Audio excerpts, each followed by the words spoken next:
एक छोटे से गांव में होता है जहां लोग श्मशान घाट के पास जाने से डरते थे। वहां के निवासियों में यह मान्यता थी कि श्मशान में भूत प्रेत निवास करते हैं और जो भी वहां रात के समय जाता है उसे ये भूत परेशान करते हैं। इस विश्वास का गांव के हर व्यक्ति पर इतना प्रभाव था कि सूर्यास्त के बाद कोई भी व्यक्ति श्मशान के पास जाने की हिम्मत नहीं करता था। गांव में एक युवक था जिसका नाम सिद्धार्थ था। वह बहुत ही जिज्ञासु स्वभाव का था और अंधविश्वासों से परे सोचता था। सिद्धार्थ ने कई बार गांव के बुजुर्गों से इस मान्यता के बारे में पूछा, लेकिन उसे कभी संतोषजनक उत्तर नहीं मिला। हर बार वही डर और अनजाना खौफ उसे सुनने को मिलता। एक दिन जब उसकी जिज्ञासा अपने चरम पर पहुंच गई तो उसने निर्णय लिया कि वह इस रहस्य का पता लगाने के लिए स्वयं श्मशान जाएगा। उसकी योजना की खबर जैसे ही गांव में फैली, लोगों ने उसे रोकने की कोशिश की।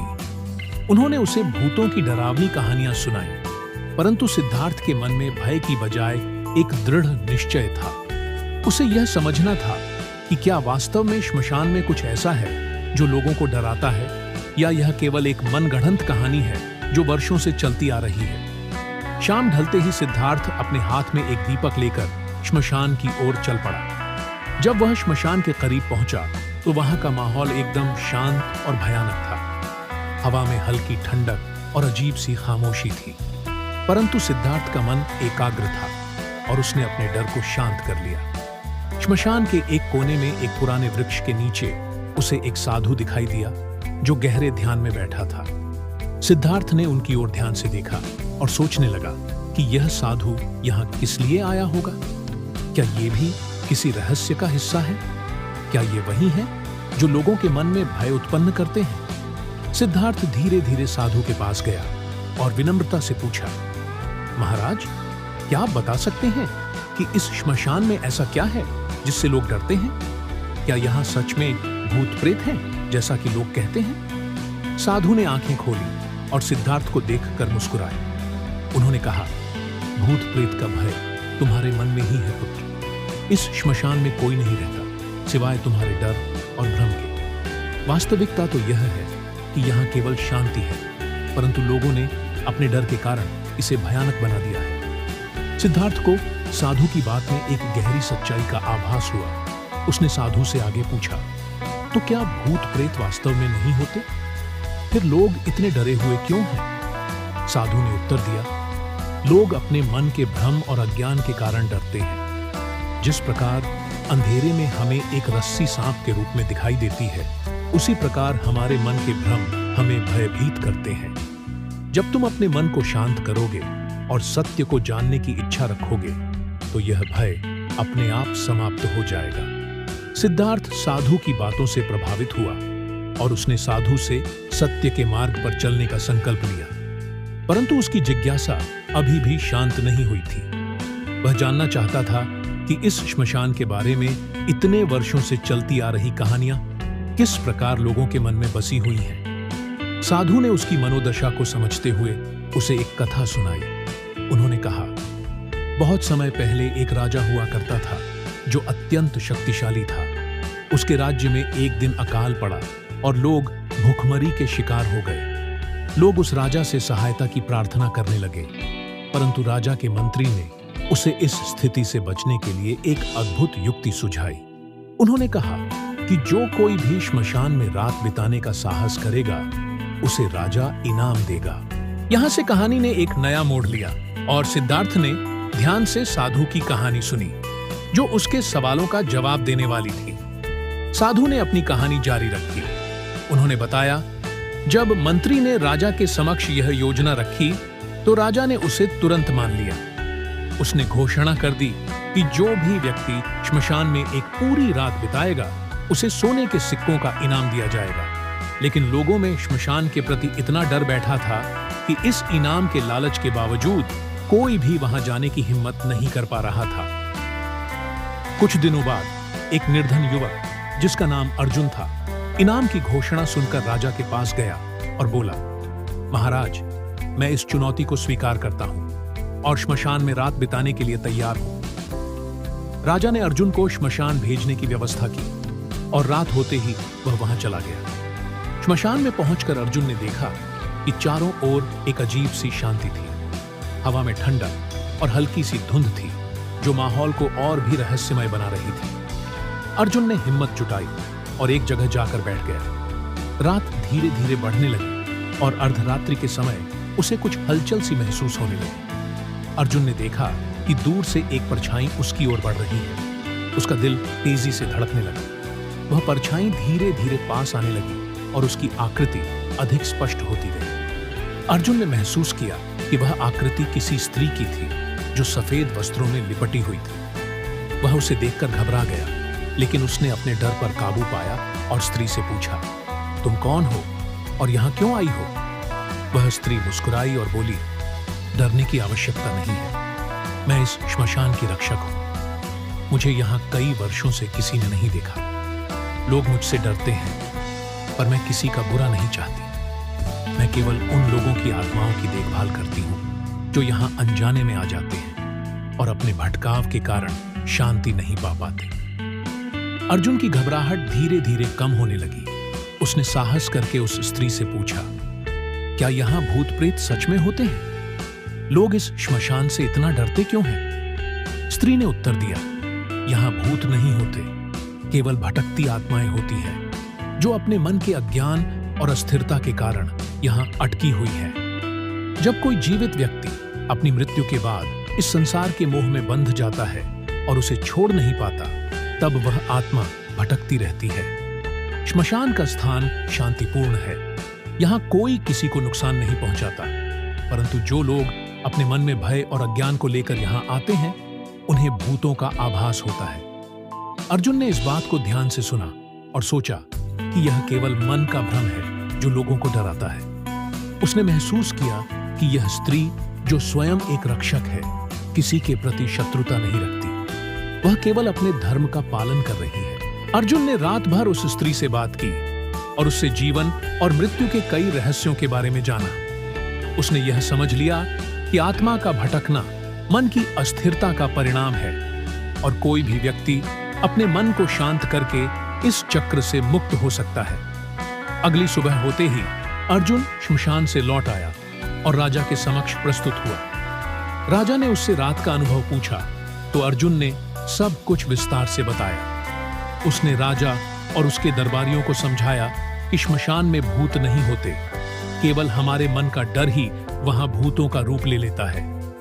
राजा और दरबारियों को अर्जुन की बातों पर विश्वास नहीं हुआ। उन्होंने उसे यह सोचकर धन का पुरस्कार दे दिया कि शायद अर्जुन साहसी है और उसने यह सब गढ़ा है। लेकिन अर्जुन की बातें धीरे धीरे गांव में फैलने लगी। लोग उसके साहस और उसकी कहानी की प्रशंसा करने लगे। सिद्धार्थ, जो साधु की बातों को सुन रहा था, गहरी सोच में पड़ गया। उसे अब यह समझ में आ रहा था कि श्मशान का डर केवल एक मानसिक भ्रम है जो वर्षों से लोगों के मन में घर कर गया है। उसने साधु से पूछा, महाराज, तो क्या हम अपने मन के डर को छोड़कर शांति पा सकते हैं? साधु ने उत्तर दिया, बिल्कुल पुत्र, शांति तुम्हारे भीतर ही है। जब तुम अपने मन के भ्रमों को त्याग दोगे, तब तुम उस शांति को महसूस करोगे। भय केवल मन का एक विकार है जिसे तुम अपने आत्मबल से दूर कर सकते हो। मृत्यु का भय, अज्ञात का भय, सभी का अंत उसी क्षण हो जाता है जब तुम सत्य को समझ लेते हो। सिद्धार्थ ने साधु के चरणों में सिर झुकाया और कहा, आपकी शिक्षा ने मुझे जीवन का एक महत्वपूर्ण सत्य सिखाया है।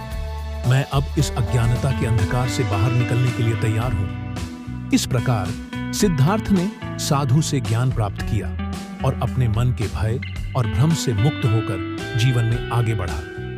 उसने यह समझ लिया कि श्मशान का भय केवल एक मानसिक कल्पना है और वास्तविकता में वहां केवल शांति और संतुलन का स्थान है। सिद्धार्थ ने साधु से श्मशान और मन के भय के बारे में बहुत कुछ सीखा था, लेकिन उसकी जिज्ञासा अभी भी पूरी तरह शांत नहीं हुई थी। उसने साधु से विनम्रता से पूछा, महाराज, आपने मुझे यह तो समझाया कि श्मशान का भय हमारे मन का ही एक भ्रम है, लेकिन क्या आप मुझे यह भी समझा सकते हैं कि मृत्यु के बाद आत्मा का क्या होता है? लोग कहते हैं कि आत्माएं भटकती हैं, तो क्या यह सच है?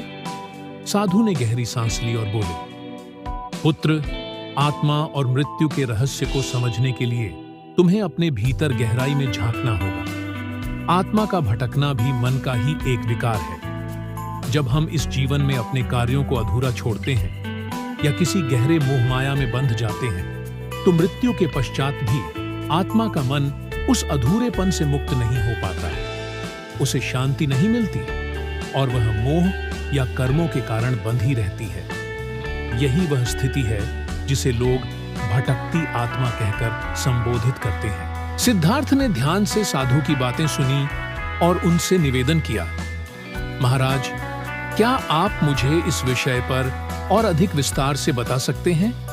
यह जानने की मेरी बहुत प्रबल इच्छा है।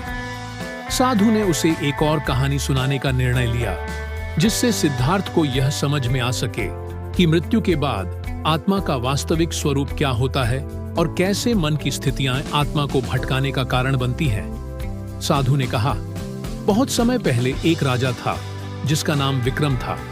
विक्रम के जीवन में अपार समृद्धि थी, परंतु एक चीज उसे सदा परेशान करती थी, मृत्यु का भय। उसने अपनी पूरी जिंदगी इस भय से मुक्ति पाने के लिए ध्यान और पूजा पाठ में बिता दी, लेकिन फिर भी मृत्यु का भय उसके मन से नहीं गया। जब राजा वृद्ध हो गया और मृत्यु समीप आ गई, तब भी वह भयभीत ही रहा। उसकी मृत्यु हो गई, लेकिन उसके मन का डर और मोह उसे मुक्त नहीं कर पाया। उसकी आत्मा मोह माया के बंधनों में फंसी रह गई और इसी कारण वह मृत्यु के बाद भी शांति नहीं पा सकी। उसकी आत्मा उस महल के आसपास ही भटकती रही, क्योंकि उसे अपने महल, राज्य और संपत्ति का मोह था। राजा की आत्मा जब महल में भटकती थी, तो वह लोगों के सामने एक अजीब रूप में प्रकट होती थी। जो भी व्यक्ति महल के पास जाता, वह उस पर प्रेत के रूप में प्रकट हो जाती। धीरे धीरे महल के चारों ओर यह अफवाह फैल गई कि वहां भूत रहता है। लोग महल से डरने लगे और वहां जाने से कतराने लगे। सिद्धार्थ ने साधु की कहानी से समझा कि राजा का भय और मोह ही उसकी आत्मा को बंधन में बांध कर रखे हुए थे।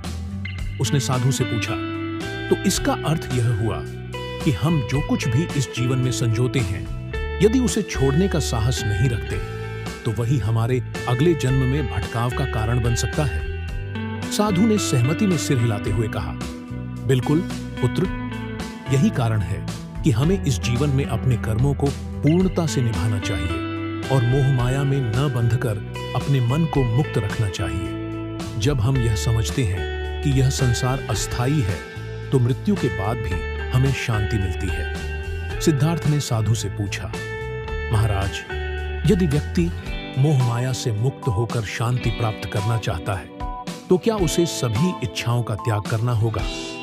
साधु ने उत्तर दिया, इच्छा का त्याग करना ही आवश्यक नहीं है, बल्कि उन इच्छाओं के प्रति आसक्ति का त्याग करना महत्वपूर्ण है। इच्छाएं तो स्वाभाविक हैं, परंतु उन पर बंधन बनाना हमें भटकाव की ओर ले जाता है। जब तुम जीवन में अपनी इच्छाओं का आनंद लो, लेकिन उनके प्रति आसक्ति न रखो, तब तुम शांति का अनुभव करोगे। सिद्धार्थ ने साधु की बातों को मन में गहराई से उतार लिया। उसे यह समझ में आ गया था कि शांति पाने का मार्ग मन के बंधनों से मुक्त होकर ही संभव है। मोह माया में बंधा व्यक्ति मृत्यु के बाद भी शांति नहीं पा सकता और भटकता रहता है। सिद्धार्थ ने साधु से आज्ञा लेकर उनसे विदा ली और उस श्मशान से लौट आए। वह गांव में वापस आकर लोगों को साधु की शिक्षा और उस अनुभव के बारे में बताने लगा। उसने लोगों को समझाया कि श्मशान का भय केवल उनके मन का भ्रम है और असल में वहां कुछ भी डरावना नहीं है। सिद्धार्थ की बातों का गांव वालों पर गहरा प्रभाव पड़ा और धीरे धीरे गांव में श्मशान के प्रति उनका डर समाप्त होने लगा। सिद्धार्थ ने साधु के दिखाए मार्ग पर चलने का संकल्प लिया और अपने जीवन को मोह माया से मुक्त करने की दिशा में कार्य करने लगा। उसने अपनी सारी शक्तियां लोगों की सेवा और उन्हें सच्चे ज्ञान की ओर प्रेरित करने में लगा दी। गांव के लोग अब श्मशान के भय से मुक्त हो चुके थे और वे भी अपने मन के भीतर शांति का अनुभव करने लगे थे। इस प्रकार सिद्धार्थ ने न केवल अपने जीवन को बदला, बल्कि पूरे गांव को भी शांति और सुख की राह दिखाई। उसने लोगों को यह समझाया कि मृत्यु का भय और श्मशान का डर केवल अज्ञान का परिणाम है। जब व्यक्ति अपने भीतर के भय और मोह से मुक्त हो जाता है, तब वह शांति का अनुभव कर सकता है। इस प्रकार साधु की शिक्षा से सिद्धार्थ ने जीवन का सच्चा अर्थ समझा और उसे लोगों के बीच फैलाने में अपना जीवन समर्पित कर दिया। इस कहानी का सार यही है कि श्मशान का भय या मृत्यु का डर मन के अज्ञान और भ्रम का ही परिणाम होता है। साधु की शिक्षा से सिद्धार्थ ने यह जाना कि वास्तविकता में श्मशान जैसे शांतिपूर्ण स्थान को डरावना बनाना केवल हमारे मन का खेल है। जब हम अपने भीतर के भय, अज्ञान और मोह के बंधनों से मुक्त हो जाते हैं, तो मृत्यु के बाद भी आत्मा को शांति मिलती है और वह भटकती नहीं है। सिद्धार्थ ने यह समझ लिया कि जीवन में मोह माया में बंधे रहना और मृत्यु का भय पालना आत्मा को स्थिर नहीं रहने देता। जीवन के हर क्षण को जीते हुए मन की इच्छाओं को त्यागे बिना उनके प्रति आसक्ति से मुक्त रहना ही सच्ची शांति की ओर ले जाता है। श्मशान में भूत प्रेत नहीं होते, बल्कि मन के अंधकार और भ्रम होते हैं, जिन्हें दूर करने के लिए आत्मा का स्थिर और शांत होना आवश्यक है। सिद्धार्थ की इस यात्रा ने उसे यह सिखाया कि आत्मज्ञान के लिए बाहर कहीं भटकने की आवश्यकता नहीं है। यह यात्रा भीतर की ओर होती है। जब मन शांत और स्थिर होता है, तब व्यक्ति सत्य को देख सकता है। साधु की इस शिक्षा ने न केवल सिद्धार्थ बल्कि पूरे गांव को सत्य की ओर प्रेरित किया और उन्हें भय और अंधविश्वास से मुक्त कर दिया। इस कहानी का संदेश यही है कि जीवन और मृत्यु के रहस्यों को समझने के लिए हमें अपने भीतर झांकना होगा।